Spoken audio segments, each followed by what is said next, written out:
Assalamualaikum warahmatullahi wabarakatuh. Sebelumnya perkenalkan, nama saya Rofi Akmal, mahasiswa dari Program Studi Pendidikan Ekonomi STKIP Pangeran Darmakusuma Indramayu.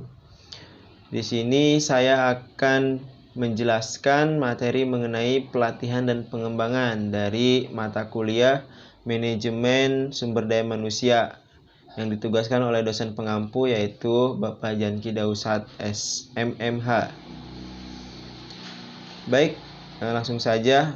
Pelatihan dan pengembangan adalah usaha yang terencana dari organisasi untuk meningkatkan pengetahuan, keterampilan, dan kemampuan pegawai. Pelatihan lebih ditekankan pada peningkatan kemampuan untuk melakukan pekerjaan yang spesifik pada saat ini. Pengembangan lebih ditekankan pada peningkatan pengetahuan untuk melakukan pekerjaan di masa yang akan datang. Selanjutnya ada langkah-langkah pelaksanaan pelatihan.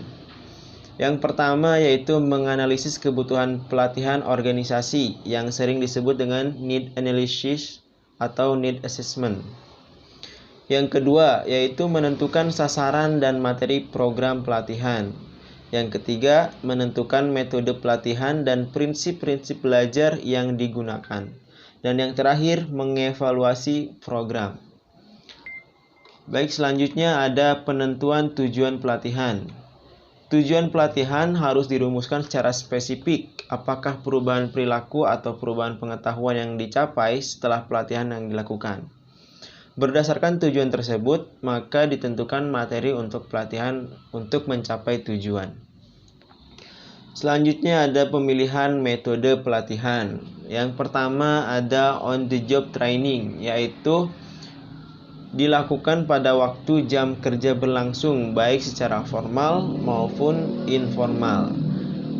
Di metode pelatihan yang pertama ini terbagi menjadi 4 bagian. Ada beberapa macam. Yang pertama yaitu ada job instruction training atau latihan instruksi jabatan.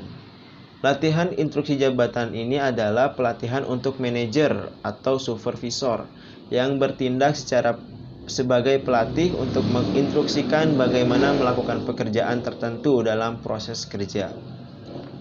Yang kedua ada cooking, adalah bentuk pelatihan dan pengembangan yang dilakukan di tempat kerja oleh atasan dengan membimbing petugas melakukan pekerjaan secara informal dan tidak terencana. Dan yang terakhir dan yang ketiga ada job rotation, adalah program yang direncanakan secara formal dengan cara menugaskan pegawai pada beberapa pekerjaan yang berbeda dan dalam bagian yang berbeda dengan organisasi untuk menambahkan pengetahuan mengenai pekerjaan. Dan yang terakhir ada apprenticeship, adalah pelatihan yang mengkombinasikan antara pelajaran di kelas dengan praktik di lapangan. Dan dalam metode pelatihan tersebut, yang kedua ada off the job training, yaitu pelatihan dan pengembangan yang dilakukan secara khusus di luar pekerjaan. Nah, di sini ada beberapa bagian. Yang pertama ada lecture, yang kedua ada video presentation, yang ketiga ada festival training atau simulation, yang keempat ada role playing, yang kelima ada case study, yang keenam ada self study, yang ketujuh ada program learning, yang kedelapan ada laboratory training, dan yang terakhir ada action training. Di materi selanjutnya itu faktor efektivitas pelatihan. Nah, di sini ada 5 faktor efektivitas pelatihan. Yang pertama ada partisipasi. Nah, partisipasi merupakan keterlibatan seorang peserta dalam kegiatan secara aktif dan secara langsung. Yang kedua ada repetition, adalah melakukan atau mengatakan secara berulang-ulang dalam usaha menanamkan ide dalam ingatan seseorang. Yang ketiga ada relevant. Pelatihan mempunyai arti atau manfaat yang sangat penting pada seseorang. Yang keempat ada transference. Artinya adalah adanya kesesuaian antara pelatihan dengan pekerjaan yang dilakukan sehari-hari oleh pegawai.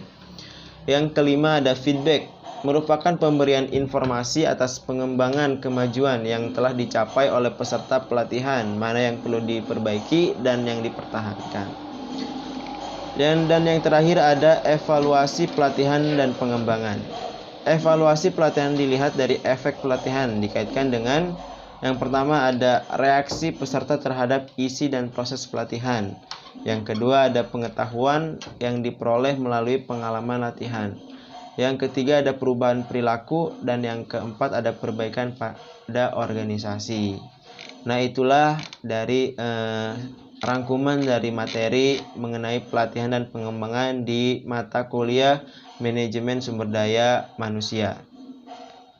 Mungkin itu saja yang bisa disampaikan. Mohon maaf apabila ada kesalahan dalam berkata. Kurang lebihnya mohon maaf. Wassalamualaikum warahmatullahi wabarakatuh.